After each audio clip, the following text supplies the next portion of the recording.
Hello, YouTube. It's me, John Avenger, once again, and welcome to another Women's Touch Month. This is a 2022 streamed American science fiction thriller drama in the Predator franchise. Yeah, I haven't done this one yet. I've reviewed all the other films on my old channels. The first Predator movie, Predator 2, the AVP films, and Predators, and The Predator. I think I reviewed it last year on my old channel.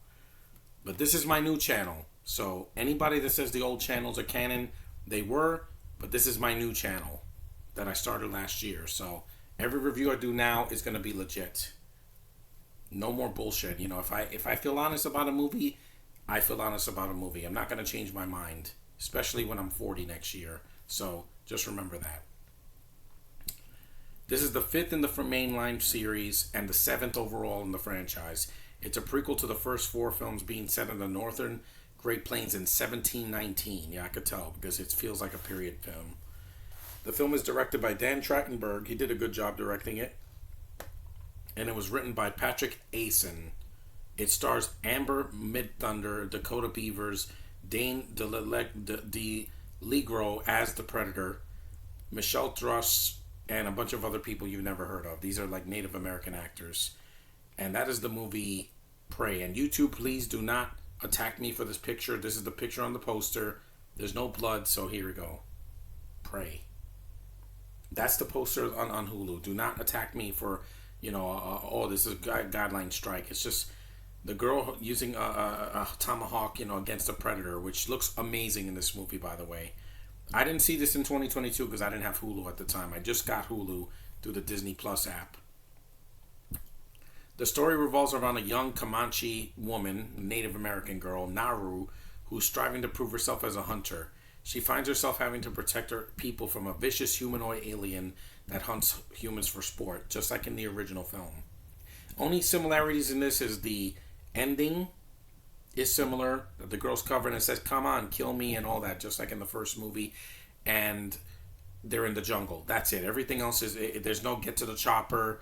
There's no, I don't have time to bleed. There's not constant references to the 1987 movie because that was the problem with most of these other films. They try to be the 1987 film. 2 at least did its own thing. AVP, like it or not, both films did their own thing.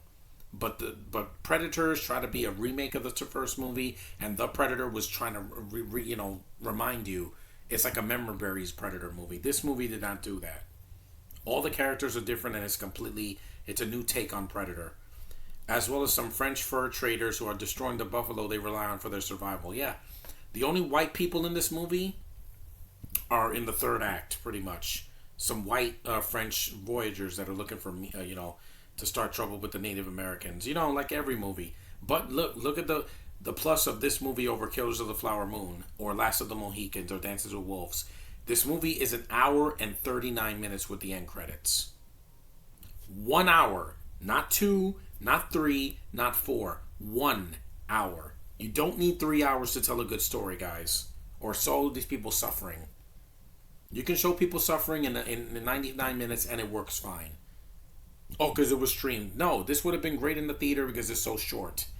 The Predator had an hour and 40 minutes and a lot of it is stupid jokes and an inconsistent tone, unlikable characters, a female lead who's not strong at all, and it's dumb. This movie's not dumb. It's very smart. It's a really good, well-made Predator movie. Who knew? People didn't like it because it's slow. Yeah, there's some slow spots in the film. I never said it was action-packed. It starts with her trying to hunt animals in the forest. There's a lot of that in the film because they don't have guns until the colonizers show up. And yeah, it doesn't have the Predator does have the gadgets. It has the freaking the stealth mode. It has the claw, that awesome claw, the spears. It has the gun with the red dot. It has the basics. And you don't have to take 40 freaking minutes to see the Predator. It kills nearly everybody in sight except for the main girl, because you know how it ends. Some of the natives on the land. The film was mostly shot in English, which is great because I didn't want to read subtitles. I hate that. I hated that about Dune Part 2. Some of it was shot in Comanche and French because they want you to. Hulu is like Disney Plus or Netflix. They want you to learn about other languages, even though I don't care, but it's not in the whole film.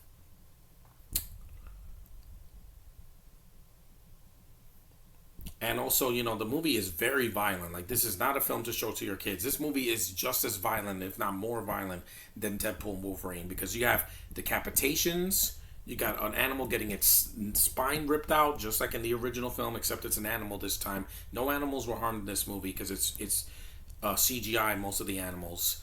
You have a bear getting ripped in half. You got a freaking, what was it? A rat getting killed. You got a snake getting the claw right through its mouth. This movie is brutal. It does not hold back. It's one of the most violent Predator movies I've ever seen. And it's not cartoonish like in the last movie. That movie had Sterling K. Brown getting his head shot off, and I'm like, I didn't even see it because it was so dark. The film is shot beautifully. The cinematography is amazing in this movie. It looks amazing. They shot it in Canada, just like Deadpool and Wolverine, and and some other parts in Pinewood. But here's the thing: the film looks like a film. It doesn't look like a CGI cartoon. That's why I prefer this over something like Avatar, because that does the same story as this, with blue cats as Native Americans trying to protect their tree from invaders. Here, it's an hour shorter. Wow, you can make a good story in under 2 hours. And people praise this. Yeah, Josh said they hated it. Don't put words in my mouth, Josh. Hear me out. Hear me out. Criminal Brain. The film was very well received by critics and audiences that saw this movie. They praise it for the action sequences. They're brutal and R-rated, so they're not watered down. Mid Thunder's performance is great. I think she definitely deserves a Marvel movie in her future, or a Marvel show. Cinematography, it looks amazing. This should have gotten an Oscar nomination. If this was in theaters, it would have gotten some. Trachtenberg's direction, yeah. He directs the actors like human beings. They don't act like stupid children. The indigenous casting, which is spot on. As an indigenous person, which you're not, Josh, I am. I'm Taino Indian.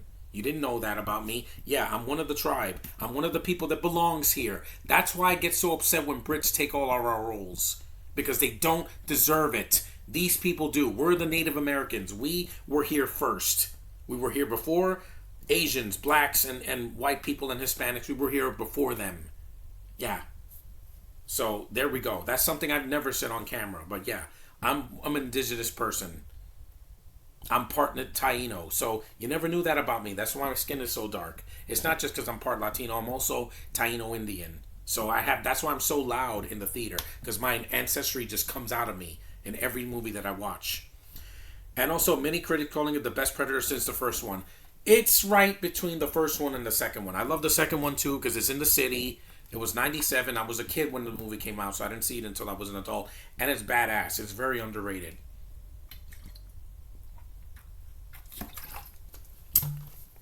There's no Brits in this movie, which is a huge plus because in all these other indigenous tribe movies, they have the white guy who's usually Australian or British or whatever to be their savior. Here, no, it's a Native American girl, part Asian, with makeup on her face. The makeup looks amazing, by the way, trying to save her people from this predator. And it's got atmosphere. It's scary again. I mean, this thing is not giving a thumbs up. It's not covered in the darkness. They do cover the movie, the predator in stealth and in dark rooms, but you can see it. It's not like you can't see it at all. They have the spirit of the first film. That's why it doesn't feel like a remake. And it's good. It's not perfect. There's some slow spots. Excuse me. And yeah. And this is the first movie with a Native American character that actually mattered since Sonny Landham in the original. And they don't have stupid jokes. Remember the original movie? It had jokes in it. Some of it worked and some of it just felt really out of place. And who was the one doing the jokes? Shane Black. Yeah, the same guy that did The Predator, and that movie sucked. This one is actually good.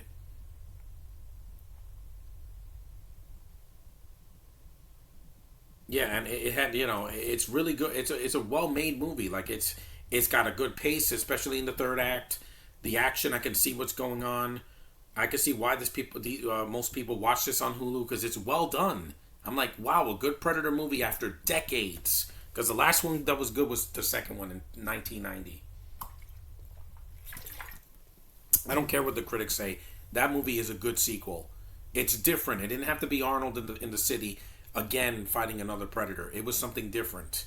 This is different, and I like different when it's done well. Rogue One wasn't done well. It was PG-13. They had to water it down, and the characters are forgettable. Here, I remember the lead girl. She has a presence to her. Her eyes, her big eyes, can sell a movie any day over these worthless bentos I had to sit through this year. And look, it says the rare action thriller that spikes adrenaline without skimping on character development. Prey is a Predator sequel done right. Yeah, prequel, but it's done right. And I've been waiting for this for such a long time. And it has a female lead that's not a superhero. She does bleed. She gets injured. She sees people dying in front of her. It's traumatic. That's something that would give you, fear. The hobo, she sees somebody die, cries about it, and then she's a superhero at the end. That's bullshit. This is how you do it right. Disney and your freaking the sequel trilogy. You need a girl that can act, that doesn't have a stupid accent I don't understand, and can develop her into a badass. It's not like this character was a superhero from the beginning, and she's not at the end. She has to outsmart the Predator to kill it, and it works. And I think it's really well done. Some people didn't like it, that's their problem. You know what? I don't want to please everybody. I want to please my fans that are watching this. People that have watched my channel since the first year I started doing it, way back in 2013, like Tevya. He was one of the first people to find me on YouTube. And I'm like, this is a good movie. The makeup effects, the action, the special effects. Yeah, there's a lot of CG for the animals. Again, they couldn't have real animals get killed. The bear and that mountain lion and all that. They had to do it with CG. I was fine with it. Oh, excuse me. And I think it's well done. Trachtenberg deserves another movie after this. He did a great job. And they want to do a sequel. They said Trachtenberg said that there are discussions for additional installments to be developed after release of Prey, doing things that have not been done before. Exactly. You can have the Predator in space only, like with Alien. Not that they're in space and then land on Earth again. We've seen that already. We've seen the Predator and the aliens fight each other. Have the Predators in a freaking snow mountain. Oh wait, they did that in AVP.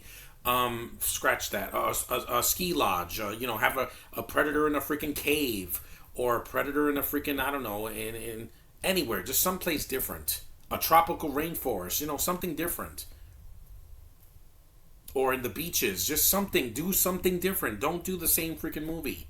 That's why people are tired of Terminator movies. That's why they're tired of these remakes of Disney. They're tired of these boring prequels that we don't need for movies that don't need to be explaining why the villain is the villain. The Predator's a hunter. It's a game hunter. Like freaking Elmer Fudd. He hunts Bugs Bunny because he likes to throw those a sport. Hunting. You don't have to explain Wiz's backstory. No, we get it. It's an alien creature that kills people that are armed for sport. That's why it's called the Predator. And it works, man. The first movie and the second movie are a great trilogy. You see this one first, then the first movie, and then Predator 2, you're good. You can skip all the other ones if you have to. Because the other ones are usually really bad. Because they could have had something, and I'm like, yeah, and that was the thing. Predators could have been a great third movie, but it's not. It's just weaker cast, bad CGI dogs, which Predators never needed dogs. Predators are scary and intimidating on their own. They don't need freaking dogs. And the sound editing, the music, it's atmospheric. Is the costume design? The guy that played the Predator here is not as good as the original, but he works. He's tall enough, and he has that scary that roar, that iconic roar, and that yeah. This thing I think is scarier than the Xenomorph. I hope for the best for Alien Romulus, but it's not going to beat this. It would have to be extremely badass. And with the casting, it's hit and miss, to say the least. And there's a Bento in there, which is always going to hurt a movie. For me, personally, it's going to hurt it. Josh, it doesn't matter because he doesn't care about race and ethnicity. I do because, again, I'm indigenous. Now you know the truth. Why Bentos bother me so much, besides the hobo, what she did. They don't belong in every film. They're not in this movie, and it worked. Just saying, they don't have to be in everything. So that's my passionate review of Prey. Go see it if you have Disney Plus. They just added it on Hulu. It's worth your time. And for a female badass, this is what I want to see. Who knew? With that, a vulnerable, strong female character with gorgeous hair and expressive eyes that can actually act and carry the freaking movie. And it's never feminist. They never bash the men in the movie. They actually have their moments too. And it works. So, see Prey. I recommend it. It's a good movie. Don't listen to these mixed people saying it should have had Arnold make a cameo. He's old, guys. We got to move forward. Stop living in the past. Move forward. Keep moving forward. Disney said that himself before he died. Keep moving forward. Thanks for watching. Acknowledge me, and I'll see you in the next one.